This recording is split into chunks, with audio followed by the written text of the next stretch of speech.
할렐루야. 대단히 감사합니다. 우리 옆에 있는 분들과 인사하십시다. 할렐루야. 반갑습니다. 오늘 주신 하나님의 말씀은 마가복음 8장 1절부터 10절까지 말씀이 되겠습니다. 마가복음 8장 1절부터 10절까지 다 같이 읽겠습니다. 그 즈음에 또 큰 무리가 있어 먹을 것이 없는지라 예수께서 제자들을 불러 이르시되 내가 무리를 불쌍히 여기노라. 저희가 나와 함께 있은지 이미 사흘임에 먹을 것이 없도다. 만일 내가 저희를 굶겨 집으로 보내면 길에서 기진하리라. 그 중에는 멀리서 온 사람도 있느니라. 제자들이 대답하되 이 광야에서 어디서 떡을 얻어 이 사람들로 배부르게 할 수 있으리이까? 예수께서 물으시되 너희에게 떡 몇 개나 있느냐? 가로되 7이로소이다 하거늘 예수께서 무리를 명하사 땅에 앉게 하시고 떡 7개를 가지사 축사하시고 떼어 제자들에게 주어 그 앞에 놓게 하시니 제자들이 무리 앞에 놓더라. 또 작은 생선 2마리가 있는지라 이에 축복하시고 명하사 이것도 그 앞에 놓게 하시니 배불리 먹고 남은 조각 7광주리를 거두었으며 사람은 약 4,000명이었더라. 예수께서 저희를 흩어 보내시고 곧 제자들과 함께 배에 오르사 달마누다 지방으로 가시니라. 아멘. 예수께서 당신과 함께 있는 자들이 배고픈 것을 보시고 불쌍히 여기셨습니다. 사람이 다이어트를 해서 배가 고픈 것과 먹을 것이 없어서 배가 고픈 것은 다릅니다. 요즘은 살을 빼기 위해서 많은 사람들이 굶지만 그것이 괴로울 수는 있지만 서글프지는 않습니다. 그러나 먹을 게 없어서 배가 고픈 것은 괴로운 것뿐만이 아니고 서글픕니다. 우리가 주목할 것은 이 군중이 반드시 가난하기 때문에 배가 고픈 것은 아니었다는 사실이에요. 그들 중에는 재력가들도 얼마든지 있었을 것입니다. 4,000명이나 되는 군중이 있었기 때문에 그 중에는 부자도 있고 가난한 사람도 있고 별의별 사람들이 있었는데 이들이 가난하기 때문에 배가 고팠던 것이 아니고 먹을 것이 없었기 때문에 배가 고팠던 것입니다. 예수께서 이들을 불쌍히 여기시고 여기에서 기적이 비롯되었습니다. 오늘 드리는 말씀은 지극히 단순합니다.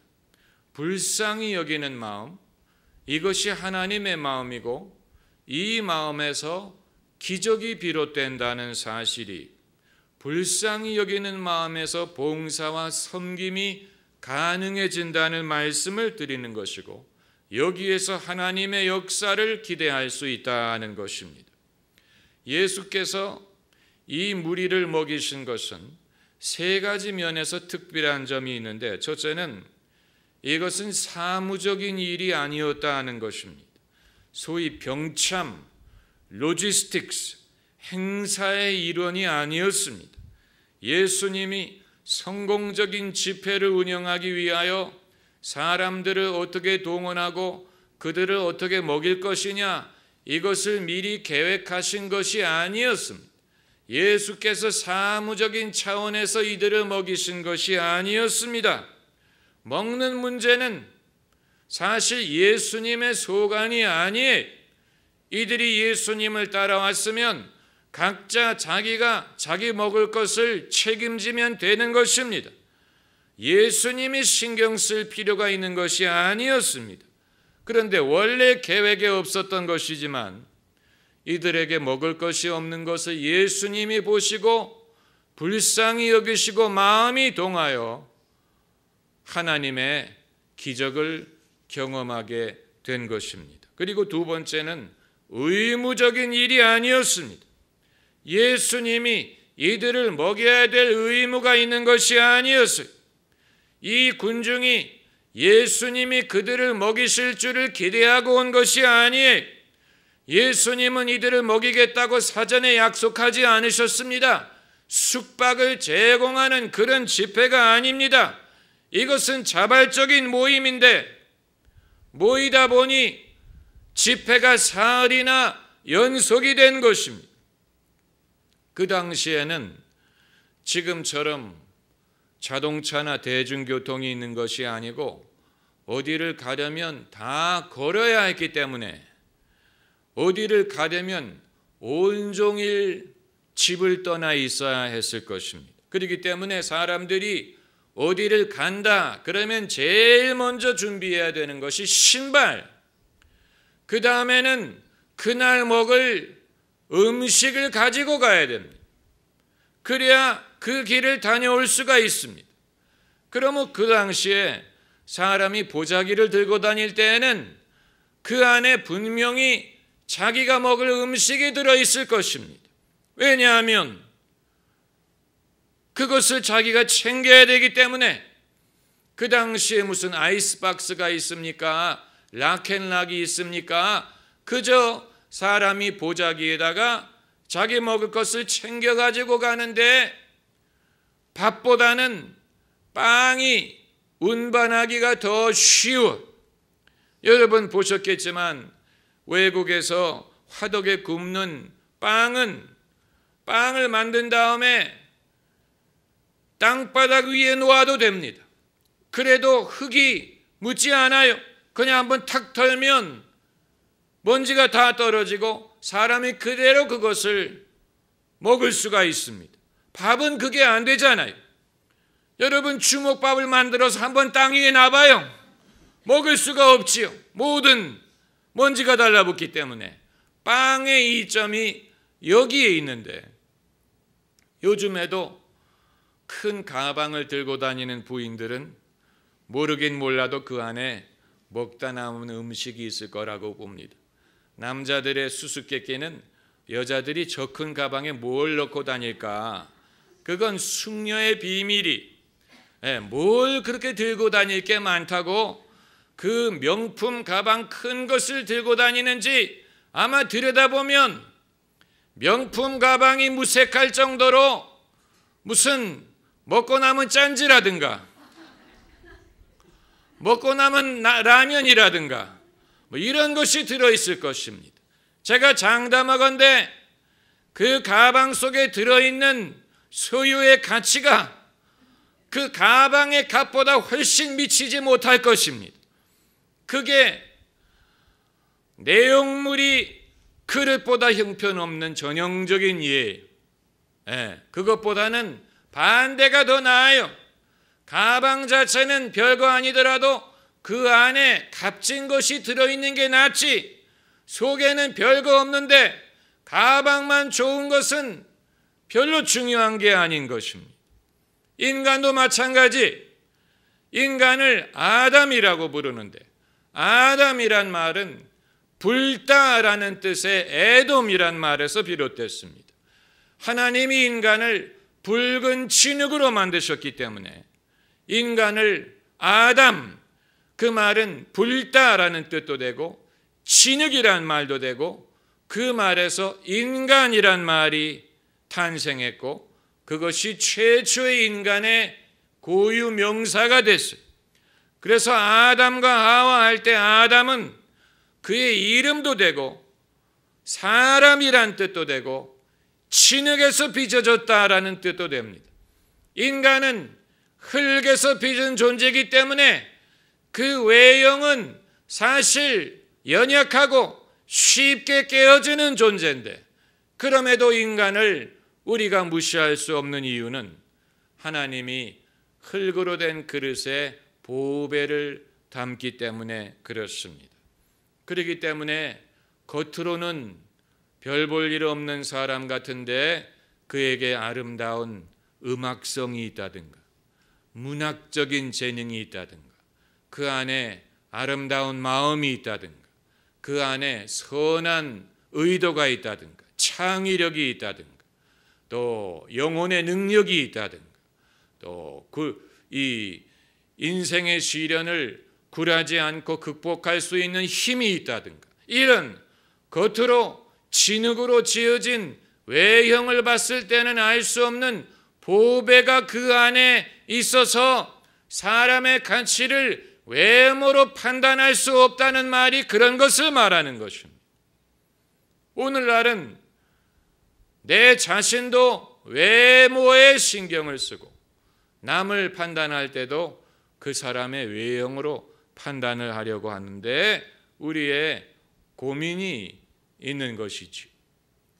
한국 사람들이 불공평하다고 생각하는 것 중에 무슨 이 가정의 형편, 또 무슨 이런 자기의 직업, 소유, 소득 이런 것만이 불공평하다고 여기는 게 아니고 요즘 시대에는 외모가 불공평하다고 여기는 시대예요. 누구는 태어났을 때 예쁘게 태어나고 나는 그렇지 못한 것에 대해서 외모에 대해서 불공평하다고 여기는 것은 사실 몇십 년 전만 해도 우리가 발견할 수 없었던 것인데 21세기에는 무슨 가문이든 무슨 재능이든 직업이든 이런 것보다도 가장 먼저 사람들에게 드러나는 외모에 있어서 공평하지 못한 것을 사람들이 제일 억울하게 생각하는 그런 시대가 된 것으로 보입니다. 그래서 예수님이 이 사람들을 먹이신 것은 의무에 의한 것이 아니에요. 이게 왜 중요하냐? 주님이 의무에 의하여 우리에게 은혜를 베푸시는 것이 아니라는 사실을 알아야 되기 때문에 주님이 우리를 고쳐야 될 의무가 있는 게 아니고 주님이 우리에게 특별한 은총을 베풀어야 될 의무가 있는 것이 아니지만 그럼에도 하나님이 우리를 불쌍히 여기시고 마음이 동하여 사랑과 은총을 베푸십니다. 그렇기 때문에 은혜인 것입니다. 그렇기 때문에 은혜인 것입니다. 하나님의 은혜를 베풀고자 하는 마음으로 그것은 하시는 것이지 은혜를 베풀어야 되기 때문에 하는 것은 아니에요. 거기에는 중요한 차이점이 있습니다. 주님과 우리의 관계를 의무적인 관계로 생각을 하게 되면 내 신앙생활도 즐겁지 않고 그리고 하나님이 하시는 일도 우리가 은혜로 보지 않고 당연하게 여긴다든가 아니면 하나님이 해주지 않는 것에 대해서 야속하게 생각할 것입니다. 왜 야속하게 생각합니까? 하나님의 의무라고 생각하기 때문에 그래요. 하나님은 나에게 행복을 주고 성공을 줘야 될 의무가 있다. 이것은 하나님의 의무다. 자식이 부모의 사랑을 일평생 받고 살면서도 그것을 사랑으로 생각하지 못하는 이유는 부모의 의무라고 생각하기 때문에 당연히 우리 아버지, 우리 어머니는 당연히 나에게 좋은 것을 주고 나를 위하여 돈을 쓰고 나를 위하여 희생할 의무가 있다라고 생각하는 한 일평생 부모의 사랑을 받고 살면서도 감사할 줄 모르고 또 그것을 은혜로 보지 못하고 당연하게 생각하고 자기 중심으로 생각하는 그런 자식들이 세상에는 있습니다. 이름은 지금 생각이 나지 않지만 이 프랑스의 어떤 고전 소설을 보면 아버지가 이 베이커리를 해서 빵을 굽는 일을 해서 돈을 많이 벌었는데 두 딸을 귀족 집안에 지참금을 많이 줘서 시집을 보냅니다. 그러니까 그 귀족들도 참 나쁜 놈들이 평민 집안에서 며느리를 데리고 가면 그냥 데리고 갈 것이지 왜 지참금을 받고 데리고 가는지 도무지 알 수가 없어요. 그런데 이 아버지는 평민인 자기 딸들이 귀족으로 신분 상승하라고 지참금을 많이 주고 딸들을 귀족 집안에 시집을 보냈는데 이제 이 아버지가 나이가 많이 들었는데 사랑하는 딸들을 보고 싶어도 함부로 찾아갈 수가 없는 것입니다. 왜냐하면 계급 차이가 있기 때문에 사위들이 집에 있을 때는 찾아갈 수가 없는 거예요. 사위가 없을 때 몰래 찾아가서 딸들을 볼 수밖에 없는데 그 딸들이 사치스러워서 많은 지참금을 주고 시집을 보낸 자기 아버지에게 찾아와서 돈을 꿔달라는, 이 딸들이 이 사치가 습관이 돼가지고 아버지한테 또 와서 손을 내밀고, 그래서 그 아버지가 자기 노후 대책을 위해서 모아놓던 돈을 딸들에게 다 주고 결국은 이 아버지가 가난뱅이가 돼서 병들어 세상을 떠나게 되는데 아버지 장례식에 딸들이 오지도 않았다는 내용. 여러분, 정말로 이런 일이 있었기 때문에 이런 소설을 쓴 것입니다. 그러니까 그 딸들이 도대체 그 딸을 귀족의 집에 보내야 되겠다고 생각했던 그 아버지의 생각도 잘못이지만 그건 딸들이 좀 더 나은 삶을 살기를 원하는 마음에서 그렇게 한 것이지만 그 딸들은 아버지가 감사한 줄도 모르고 당연하게 생각하고 사치스럽고 방탕해서 아버지에게 여전히 돈을 달라고 손을 내미는 것은 이 모든 것이 아버지의 의무라고 생각하기 때문에 그런 것입니다. 아버지의 의무라고 생각하기 때문에 당연하게 여기는 것이고, 아버지가 자기를 사랑한다는 것이 무엇을 의미하는지를 모르는 철이 없는 인간의 모습을 보여주는 것입니다. 그런데 하나님에 대해서도 이런 철없는 생각을 하는 사람들이 많이 있어요. 예수님이 이 4,000명을 불쌍히 여기시고 먹이셨지만 그들을 먹여야 될 의무가 있었던 것이 아니에요. 먹여야 될 의무가 없었지만 불쌍히 여겨서 먹여주신 것입니다. 그걸 알아야 됩니다. 그리고 세 번째 특징은 이것이 의례적인 일이 아니었다는 것입니다. 프로그램의 일환이 아니었어요. 예수님의 집회에 가면 당연히 먹을 것을 준다더라, 그게 아니었어요.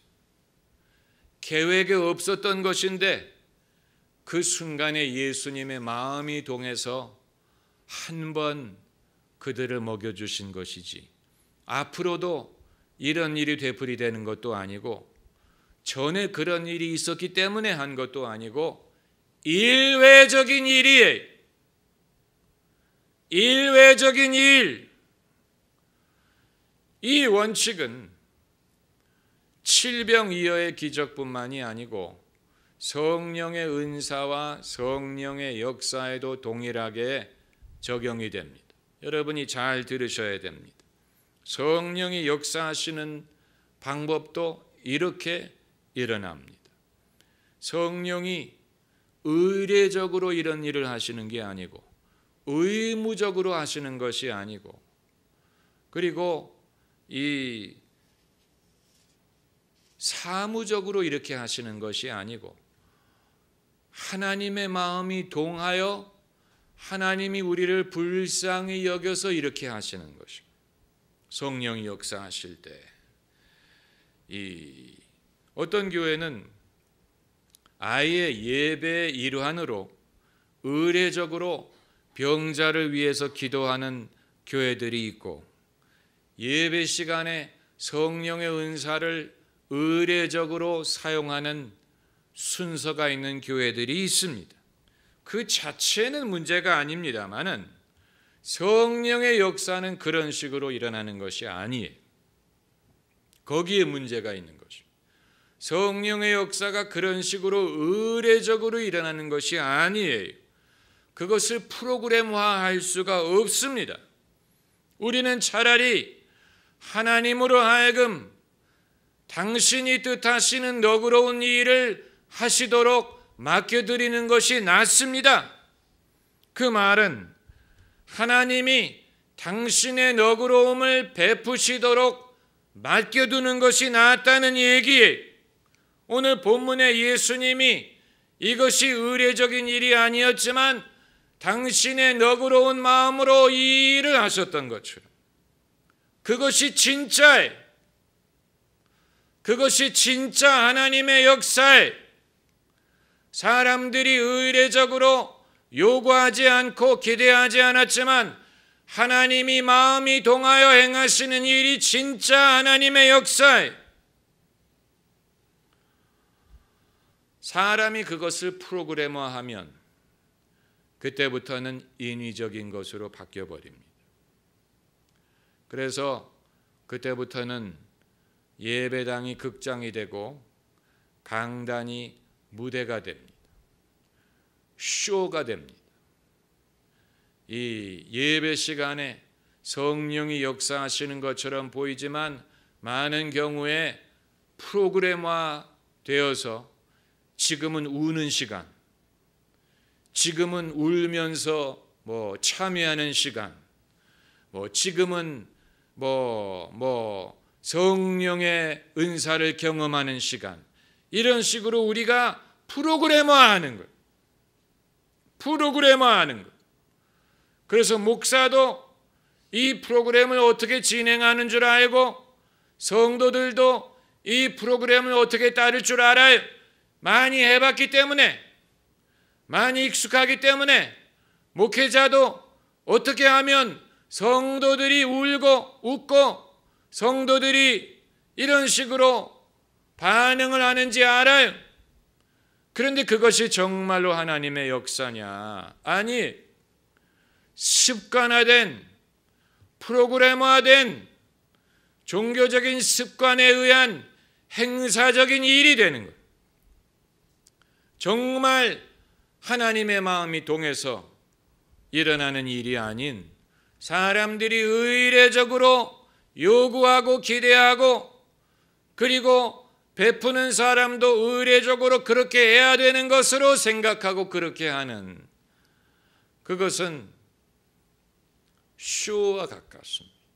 예배를 쇼에 비유하는 것은 좀 어폐가 있을지 모르지만 그러나 교회 생활을 많이 해본 사람은 그게 무슨 말인지 압니다. 쇼가 되는, 뭔가 당장 효과를 거둬야 되기 때문에, 당장 결과를 얻어야 되기 때문에, 당장 교인들이 은혜를 받았다고 느끼게 하고 당장 뭔가 실적이 있어야 되기 때문에 그런 식의 인위적인 방법을 통해서라도 결과를 얻으려고 하기 때문에 그런 일이 벌어지는 것입니다.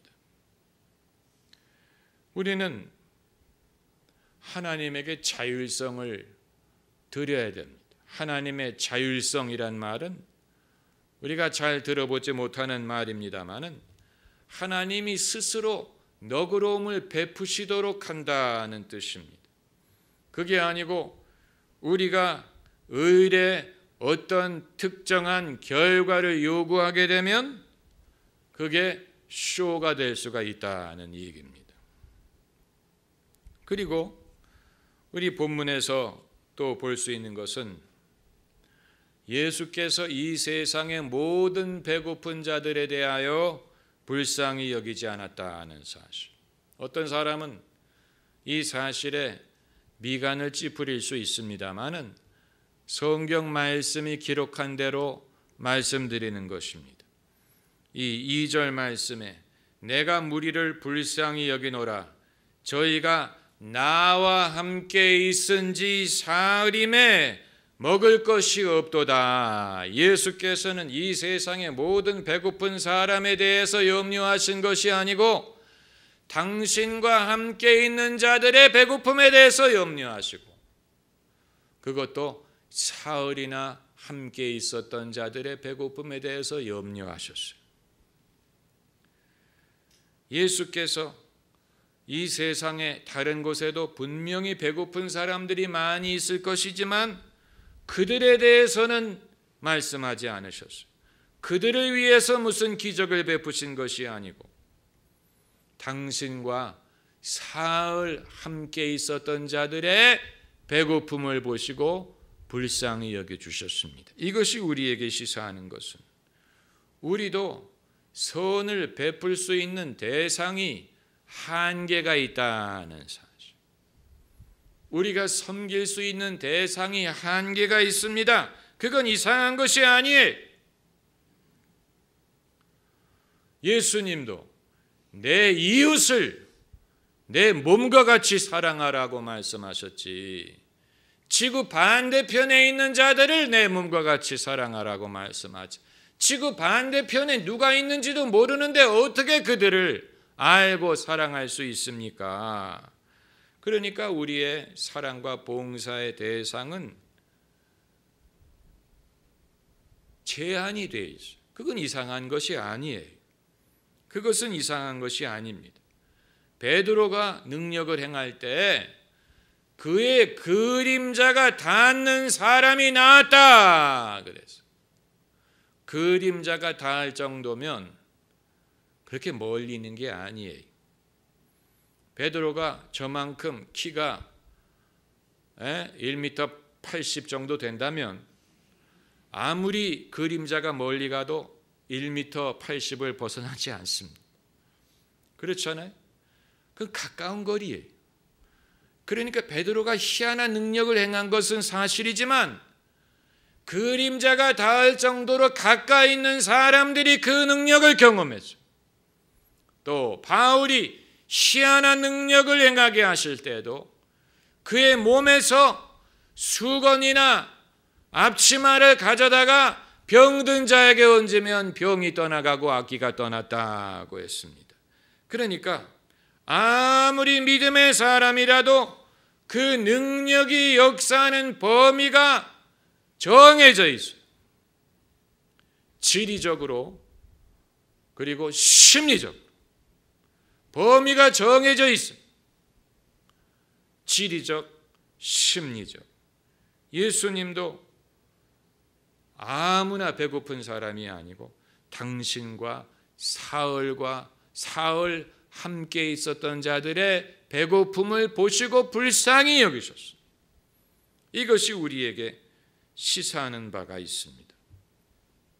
교회와 지리적으로도 가까워야 되고 심리적으로도 가까워야 교회를 통하여 주시는 은총을 우리가 경험할 수 있습니다.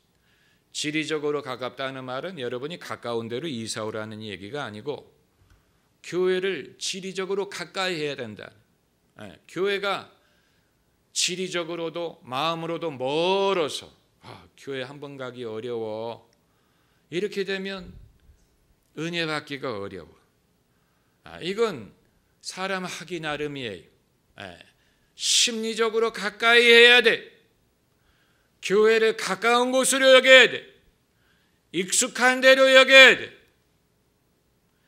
교회 가서 아무 때나 기도할 수 있고 교회 가는 것이 집에 가는 것 같아야 돼. 집에 가는 마음으로 교회를 찾아가야 돼.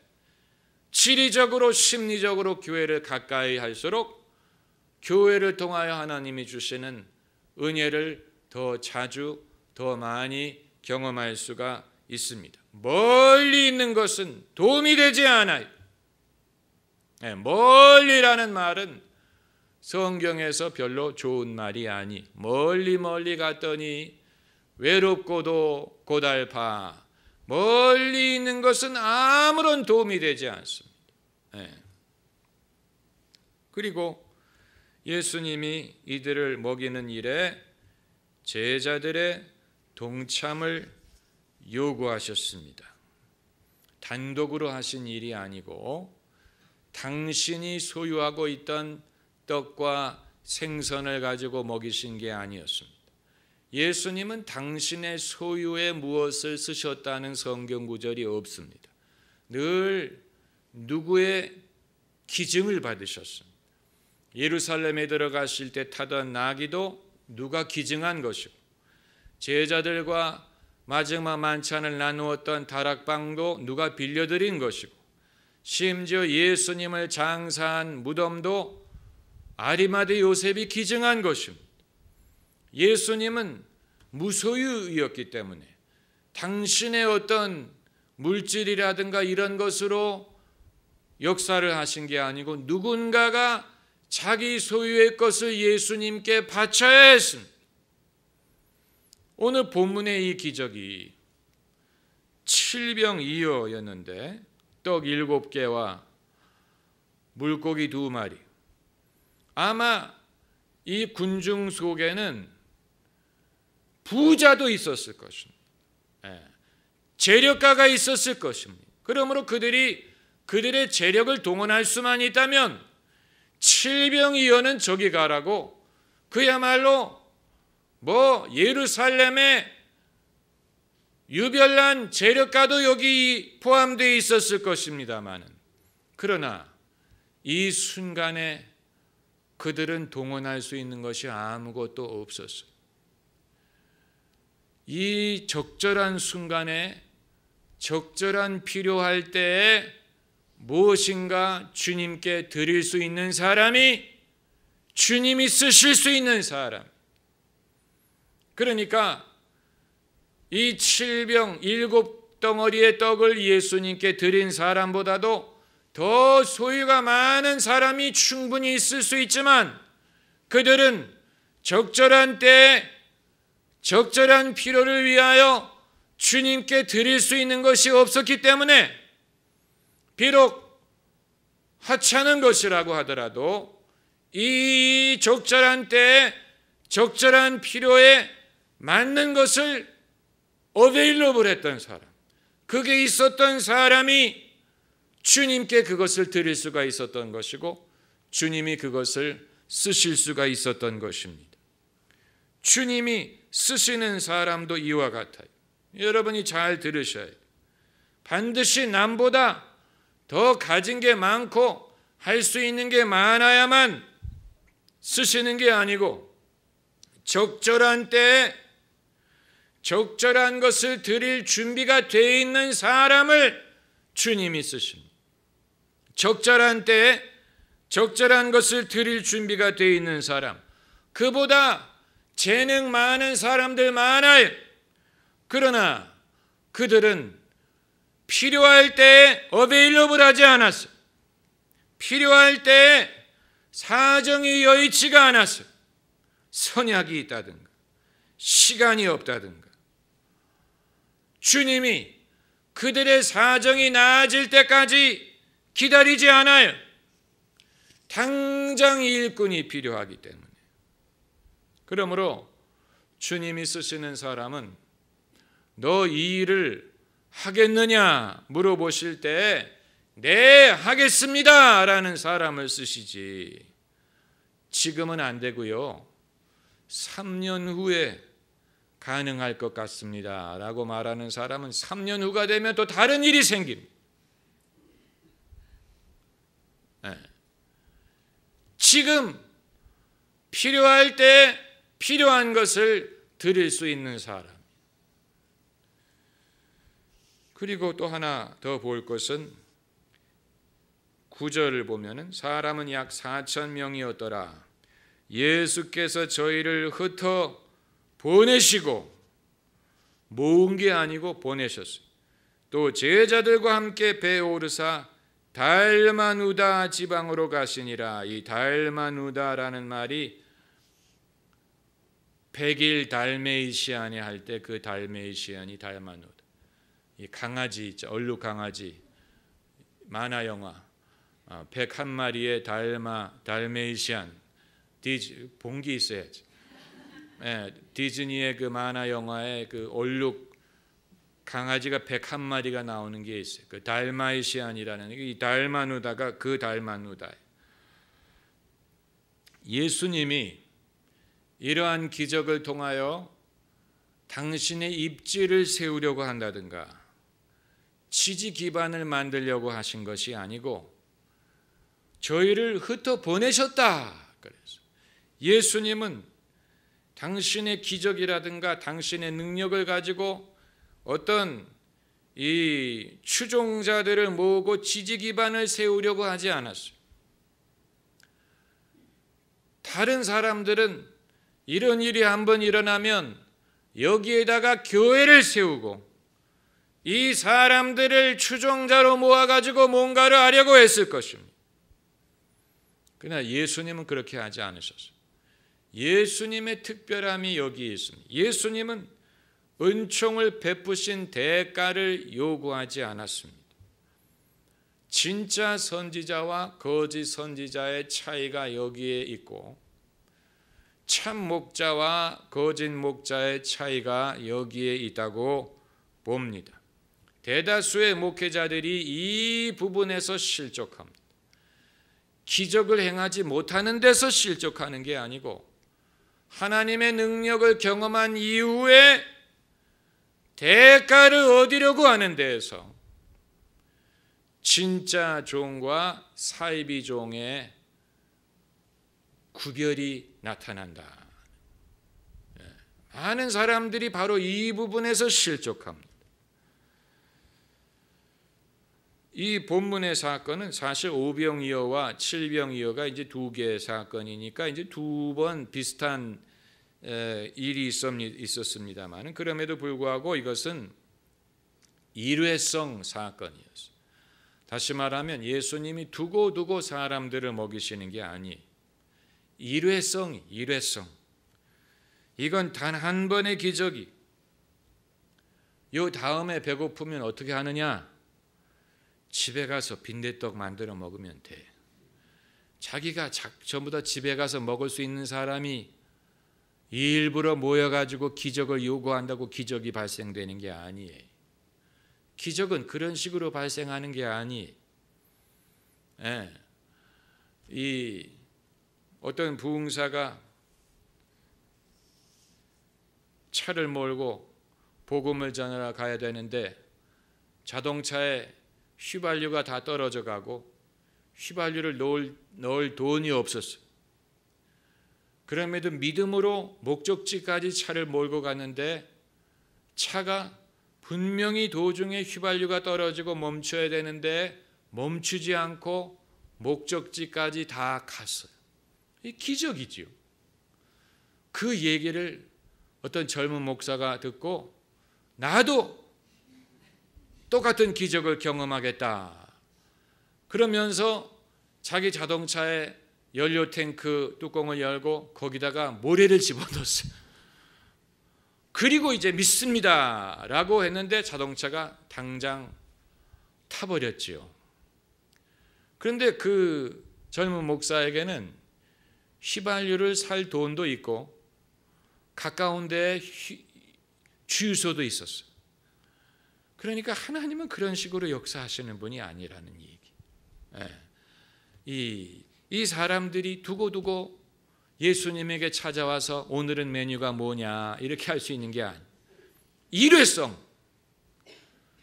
여러분 하나님이 하시는 일은 일회성일 때가 많아요.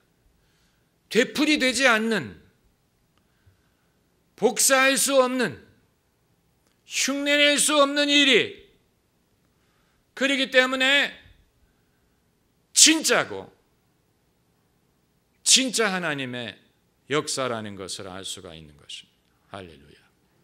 기도하십시다.